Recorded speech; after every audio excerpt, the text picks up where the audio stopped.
اس بات پر دلیل ہے کہ نماز کبھی قرات جو ہے وہ کبھی جہرن کی جائے گی اور کبھی سرن کی جائے گی، اس میں کوئی ممانعت نہیں ہے کسی ایک صورت میں۔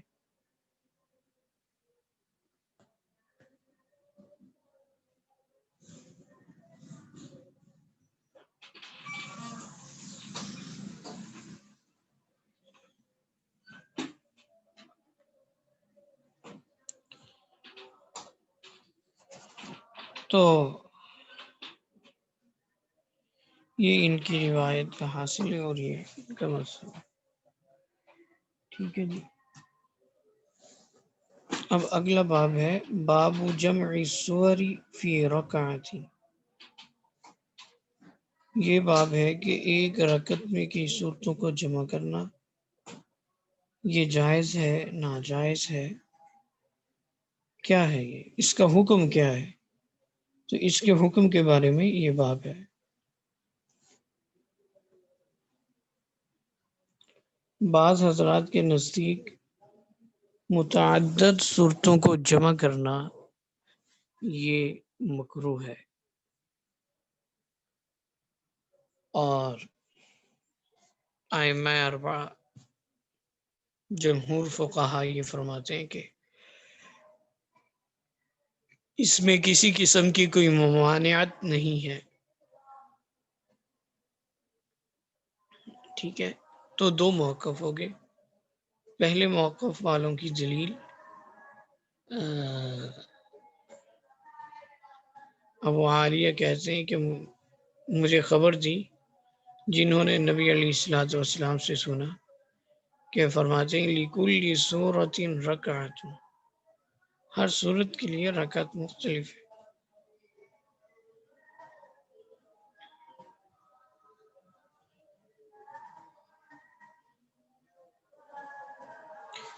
تو کہتے ہیں کہ جب ابو العالیہ نے یہ حدیث ابن سیرین رحمہ اللہ کے سامنے پیش کی، یہ ابن سیرین وہی ہیں جن کو اللہ تعالی نے اس امت میں تعبیر الرؤیا کا علم عطا فرمایا تھا۔ گویا اس لحاظ سے یہ اس صفت میں، اس علم کے حصول کی صفت میں حضرت یوسف علیہ السلام سے ملتے تھے کچھ۔ تو تعبیر الرؤیا کے سلسلے میں یہ اس امت کے گویا کہ حضرت یوسف علیہ السلام تھے، ان کی طرح تھے۔ حضرت یوسف علیہ السلام تو نبی تھے، پیغمبر تھے، مگر اس علم میں ان کو بھی ان کی کچھ مماثلت تھی، جیسے کہ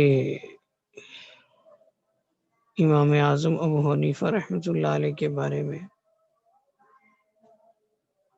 حضرت امام صاحب رحمہ اللہ کو خود خواب آیا کہ میں آپ علیہ السلام کی گویا کہ ہڈیاں بکھری ہوئی ہیں اور میں ان کو جمع کر رہا ہوں۔ یہ خواب تھا، تو امام صاحب رحمہ اللہ نے کسی بندے کے ذریعے سے پیغام بھیجوایا ہے کہ اس خواب کی تعبیر کچھ کیا ابن سیرین رحمہ اللہ سے، میرا نام ان کو نہیں بتلانا۔ تو خیر وہ چلے گئے، وہ بندہ چلا گیا پیغام لے کے، اور ان سے جا کے اس خواب کی تعبیر پوچھی۔ تو ابن سیرین رحمہ اللہ نے فوراً پوچھا کہ یہ خواب کس کو آیا ہے؟ تو اس نے کہا کہ میں نام نہیں بتا سکتا۔ تو انہوں نے فرمایا کہ یہ خواب ابو حنیفہ کے علاوہ کسی کو نہیں آ سکتا،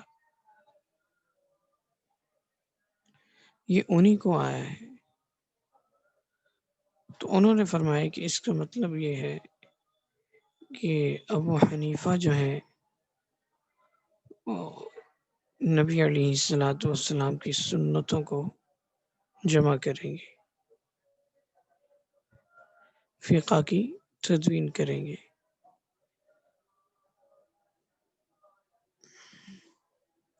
تو اس قدر اللہ رب العزت نے ان کو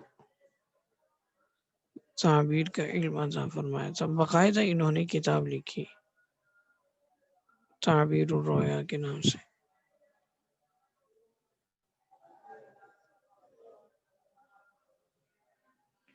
تو جب ابن سیرین رحمہ اللہ کے سامنے اس بات کا تذکرہ ہوا، اس حدیث مبارکہ کا،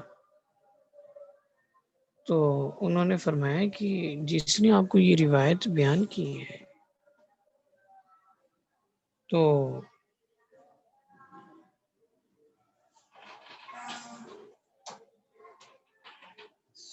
وعلیکم السلام ورحمۃ اللہ، کیسے؟ اللہ کا شکر الحمدللہ، آپ خیریت سے؟ تو وہ نام نہیں بتا سکے۔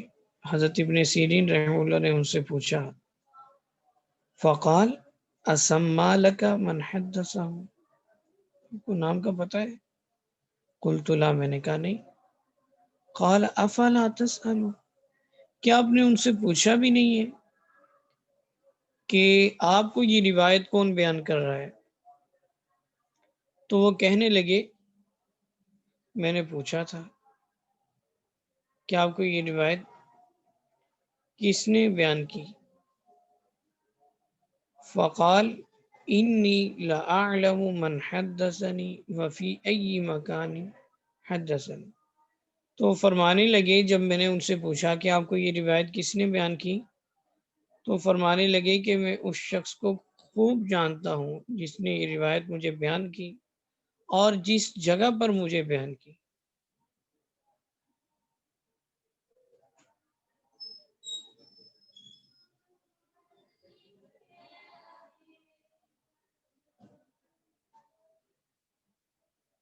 ابو العالیہ نے یہ کہا جب ان سے پوچھا گیا۔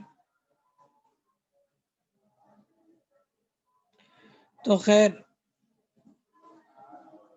امام طحاوی رحمۃ اللہ علیہ فرماتے ہیں کہ اس بنا پر، اس حدیث مبارکہ کی بنا پر بعض لوگ یہ کہتے ہیں کہ ایک رکعت میں ایک ہی سورت پڑھی جا سکتی ہے، اس کے علاوہ کوئی سورت نہیں پڑھی جا سکتی، ٹھیک ہے؟ دو صورتیں جمع نہیں کی جا سکتی ایک رکعت میں۔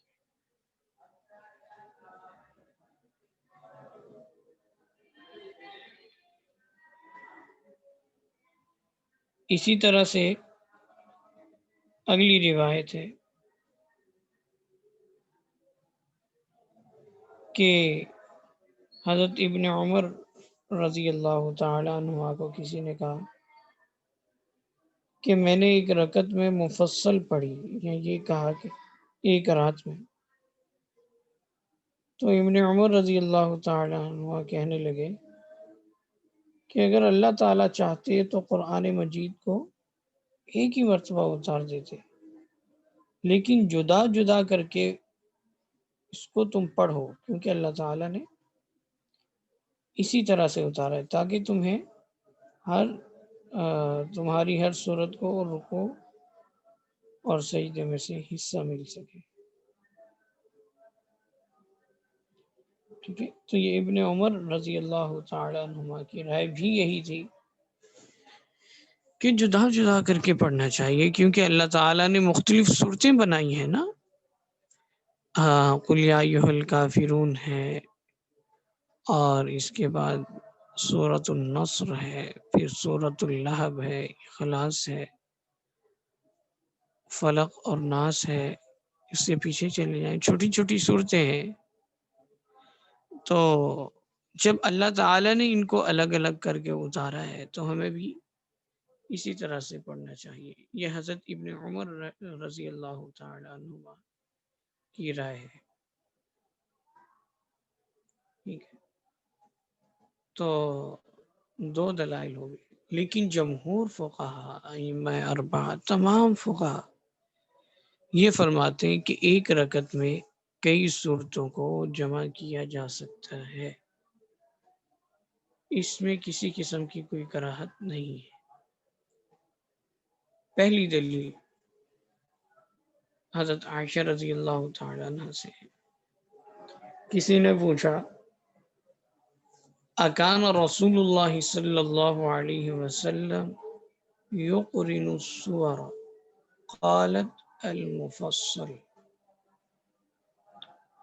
کسی نے پوچھا کہ کیا جناب رسول اللہ صلی اللہ علیہ وسلم صورتوں کو ملا کر پڑھتے تھے؟ انہوں نے جواب دیا مفصل کو ملا کر پڑھتے تھے۔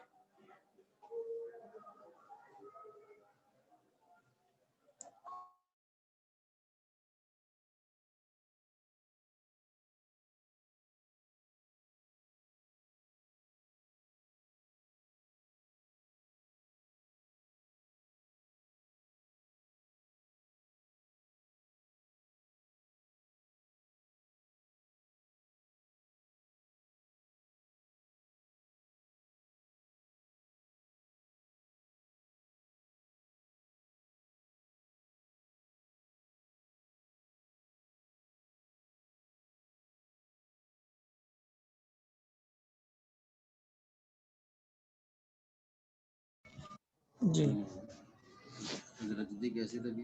الحمدللہ بہتر ہے۔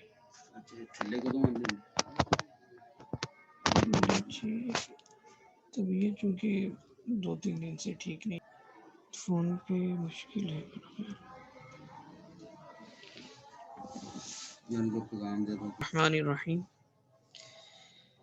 تو یہ ایک دلیل ہو گئی کہ نبی علیہ الصلوۃ والسلام ایک رکعت میں مختلف صورتوں کو پڑھ لیا کرتے تھے۔ اسی طرح سے اگلی روایت حضرت عبداللہ ابن مسعود رضی اللہ تعالیٰ عنہ سے فرماتے ہیں کہ قرأت المفصل اللیلۃ فی رکعۃ فقال هذا مثل حظ الشعر ونصرا مثل نصر الدقل انما فصل لتفصلوا لقد علمنا النظائر التي كان رسول الله صلی اللہ علیہ وسلم یقرأ 20 سورة الرحمن والنجم۔ تو ابن مسعود رضی اللہ تعالیٰ عنہ فرماتے ہیں کہ کہتے ہیں کہ ابراہیم بن نہیک بن سنان سلیمہ کہتے ہیں کہ میں حضرت ابن مسعود رضی اللہ تعالیٰ عنہ کی خدمت میں آیا اور ان سے یہ سوال کیا کہ میں ایک رکعت میں رات کو مفصل پڑھتا ہوں، آپ نے فرمایا شعر کی طرح جلد بازی کرتا ہے اور ردی کھجور کی طرح حروف کو بکھیرتا ہوگا۔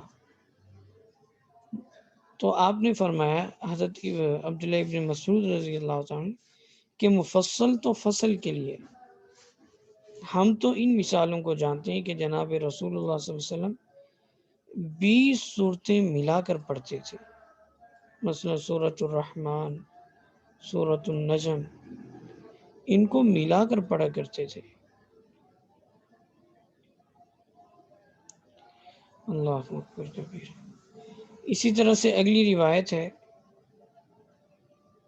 کہ ایک آدمی نے، ایک بندے نے حضرت عبداللہ ابن مسعود رضی اللہ عنہ سے کہا کہ میں مفصل ایک رکعت میں پڑھتا ہوں، تو آپ نے فرمایا کہ شعر پڑھنے کی طرح تو جلدی کرتا ہوگا، مجھے تو وہ امثلہ معلوم ہیں کہ جن کو رسول اللہ صلی اللہ علیہ وسلم ملا کر پڑھتے تھے۔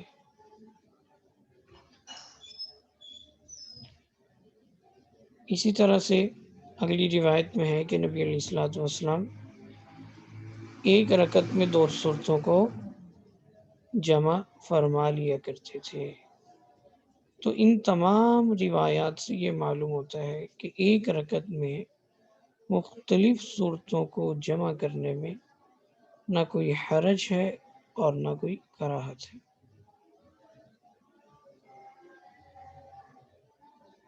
حضرت حذیفہ بن الیمان رضی اللہ تعالیٰ عنہ کہتے ہیں قال صلیت الی جنب رسول اللہ صلی اللہ علیہ وسلم ذات لیلۃ، ایک رات میں نے رسول اللہ صلی اللہ علیہ وسلم کے پہلو میں نماز پڑھی، آپ کے ساتھ نماز پڑھی۔ فاستفتح سورۃ البقرہ، آپ نے سورہ بقرہ شروع کی۔ فلما فرغ منہا، جب آپ علیہ الصلوۃ والسلام اس سے فارغ ہوئے، 2.5 پارے پر مشتمل ہے، تو پھر استفتح آل عمران، پھر آل عمران پڑھی، اور فرماتے ہیں فَكَانَ إِذَا أَتَى عَلَىٰ آيَةٍ فِيهَا ذِكْرُ الْجَنَّةِ أَوِ النَّارِ وَقَفَ فَسَأَلَ أَوْ تَعَوَّذَ۔ فرماتے ہیں کہ جب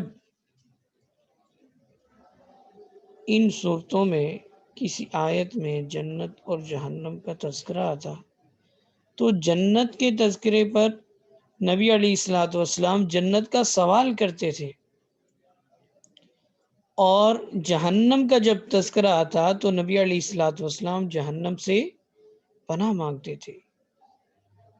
تو ایک تو بذات خود یہ صورتیں اتنی بڑی ہیں، اور پھر اس کے بعد جنت کے تذکرے پر جنت کی دعا مانگنا اور جہنم کے تذکرے پر اس سے پناہ مانگنا، یہ تو مزید اس میں تفصیل کر دیتا ہے۔ تو یہ تمام کے تمام آثار، دلائل، احادیث اس بات پر دلالت کرتی ہیں کہ نبی علیہ الصلوۃ والسلام ایک رکعت میں مختلف صورتوں کو پڑھ لیا کرتے تھے، کئی صورتوں کو پڑھا کرتے تھے، جیسے کہ حضرت عثمان بن عفان رضی اللہ تعالیٰ سے روایت ہے کہ وہ ایک رکعت میں پورا قرآن پڑھ لیا کرتے تھے۔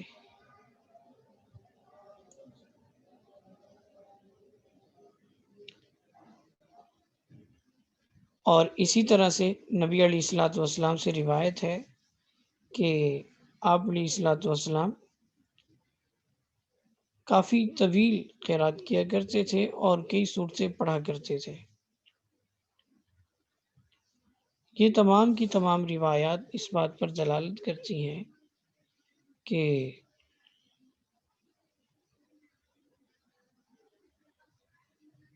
ایک رکعت میں کئی صورتیں پڑھ سکتے ہیں۔ اور پھر آگے ایک یہ بات ہے کہ ایک صورت کا کچھ حصہ بھی ایک رکعت میں پڑھا جا سکتا ہے، ٹھیک ہے، اس کے بھی دلائل ہیں، جیسے کہ حضرت عبداللہ ابن صائب رضی اللہ عنہ فرماتے ہیں حضرت رسول اللہ صلی اللہ علیہ وسلم غداة الفتح صلاة الصبح فافتتح سورة المؤمن فلما أتى على ذكر موسى وعيسى أو موسى وهارون صلی اللہ علیہ اخذته سعلة فرکع۔ فرماتے ہیں کہ نبی علیہ الصلوۃ والسلام نے غزوہ فتح مکہ کے موقع پر آپ نے سورۃ المؤمن کی تلاوت فرمائی، ٹھیک ہے۔ تو آپ جب حضرت موسیٰ علیہ الصلوۃ والسلام کا، عیسیٰ علیہ السلام کا، موسیٰ اور ہارون کے واقعہ پر پہنچے تو آپ پر کھانسی کا غلبہ ہوا۔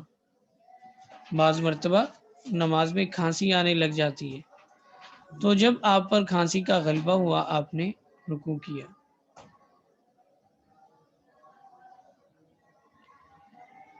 اور اگر اس پر یہ اعتراض کیا جائے کہ آپ علیہ الصلوۃ والسلام نے یہ رکوع فرمایا کھانسی کی وجہ سے، ٹھیک ہے، تو اس کا جواب یہ ہے کہ آپ علیہ السلام نے فجر کی 2 رکعتوں میں قرآن مجید کی 2 آیات بھی پڑھی،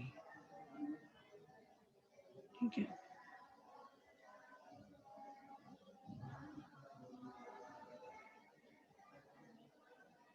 خیر یہ باب تفصیلی ہے، اس میں خلاصہ ہم نے الحمدللہ پڑھ لیا ہے، اور یہ انشاءاللہ سے کافی ہوگا۔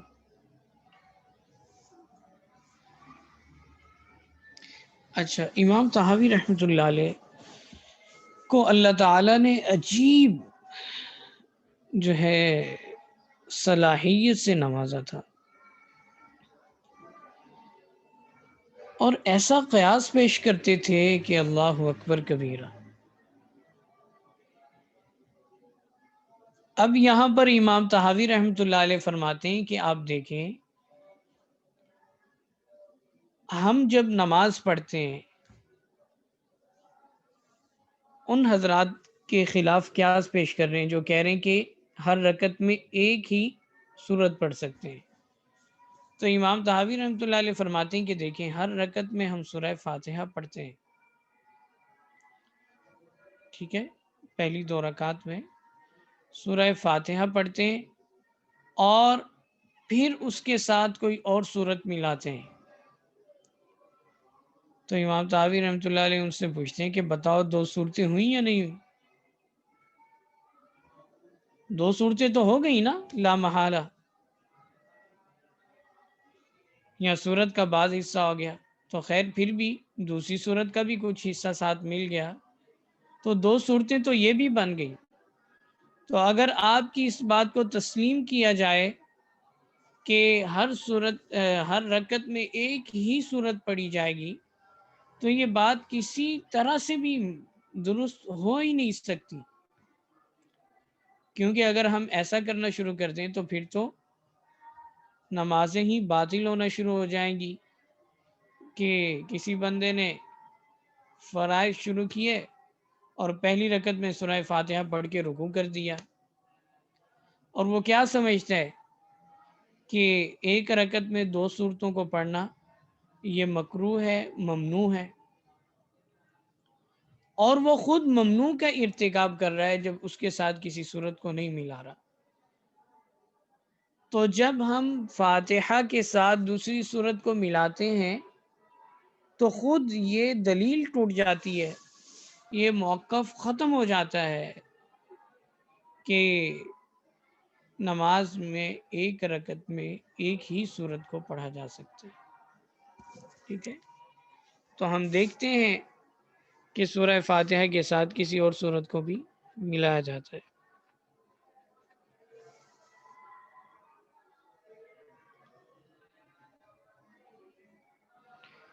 تو اس باب میں امام طحاوی رحمۃ اللہ علیہ نے یہ بہت اچھا قیاس پیش کیا ہے۔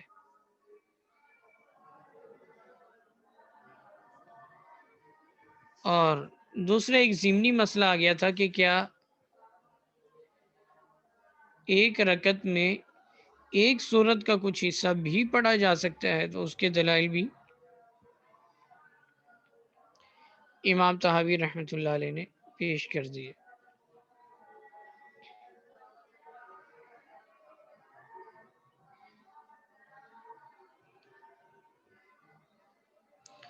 اور اگر آگے صحابہ کے آثار بھی ذکر ہیں، امام طحاوی رحمۃ اللہ علیہ کی عادت شریفہ ہے کہ وہ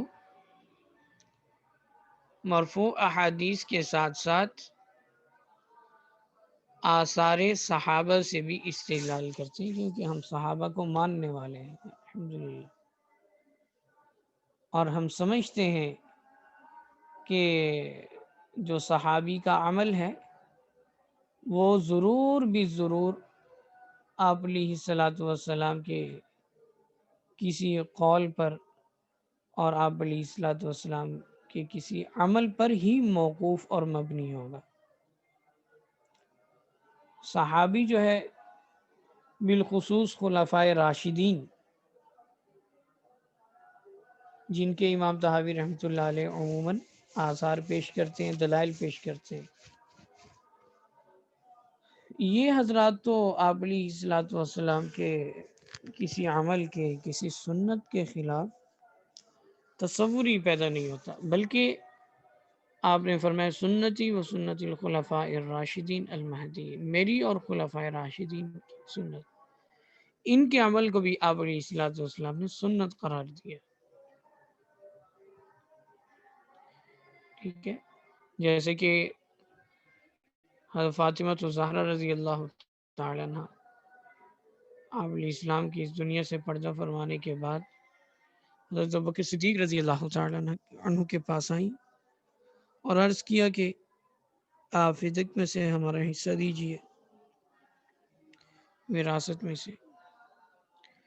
تو حضرت صدیق اکبر رضی اللہ تعالیٰ عنہ نے حدیث مبارکہ سنا دی، بتلا دیا کہ انبیاء کی میراث کو تقسیم نہیں کیا جاتا۔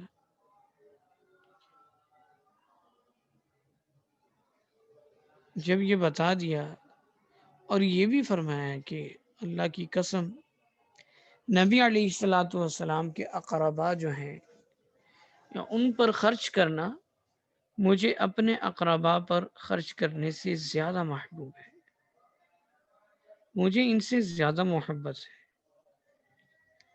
تو حضرت صدیق اکبر رضی اللہ تعالیٰ عنہ فرمایا کہ جیسے نبی علیہ الصلوۃ والسلام نے آپ لوگوں پہ خرچ کیا ہے، اسی طرح سے آپ پر خرچ تو کیا جائے گا، لیکن وہ آپ کی ملکیت نہیں ہوگا۔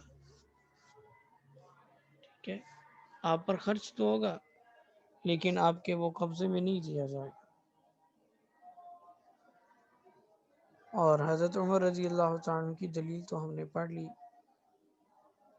ان کی حدیث جس میں حضرت علی اور حضرت عباس رضی اللہ تعالی عنہما آئے اور اس کے بارے میں،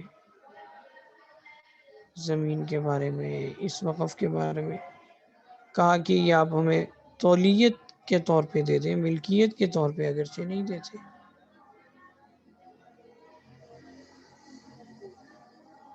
تو یہ تمام چیزیں اس بات پر دلالت کرتی ہیں کہ حضرات صحابہ کرام نبی علیہ الصلوۃ والسلام کی ہر حدیث پہ عمل کیا کرتے تھے۔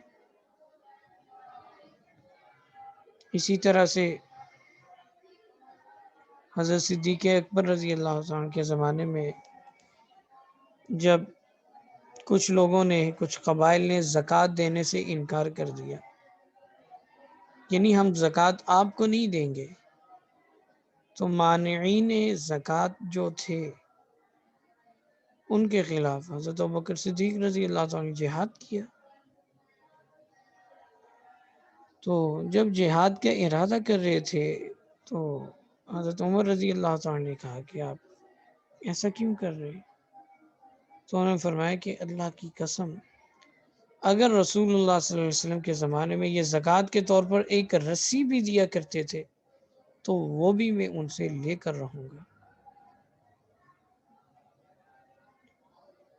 تو یہ حضرات صحابہ کرام رضوان اللہ علیہ مجمعین ایسے عمل کیا کرتے تھے آپ علیہ الصلوۃ والسلام کے قول پر، آپ کے فعل پر۔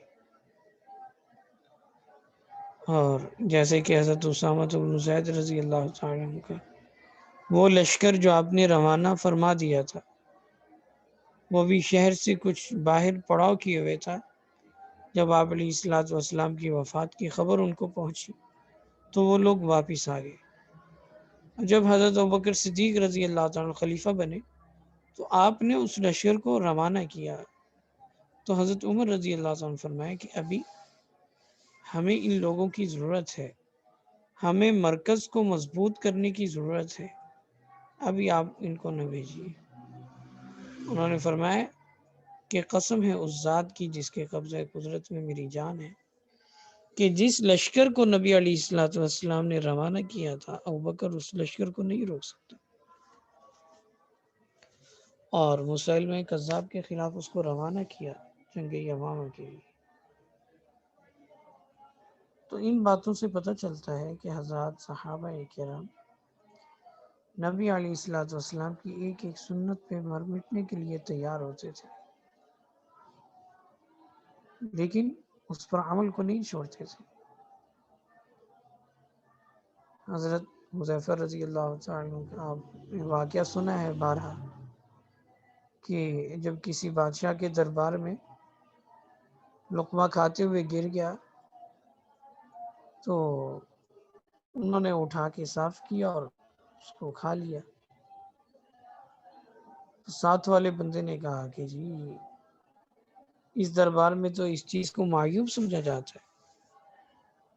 تو انہوں نے فرمایا کہ کیا میں ان احمق لوگوں کی خاطر نبی علیہ الصلوۃ والسلام کی سنت کو چھوڑ دوں؟ یہ کیسے ہو سکتا ہے؟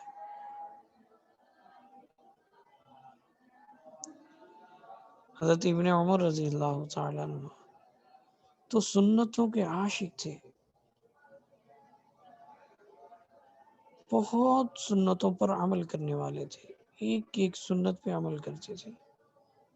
ایک مرتبہ سفر میں جا رہے تھے، ایک جگہ سواری کو روکا، قضائے حاجت کے لیے بیٹھے، جیسے بندہ قضائے حاجت کے ارادے سے بیٹھتے ہیں تو اس طرح سے بیٹھے، اور پھر سوار ہو کر جانے لگے، اٹھے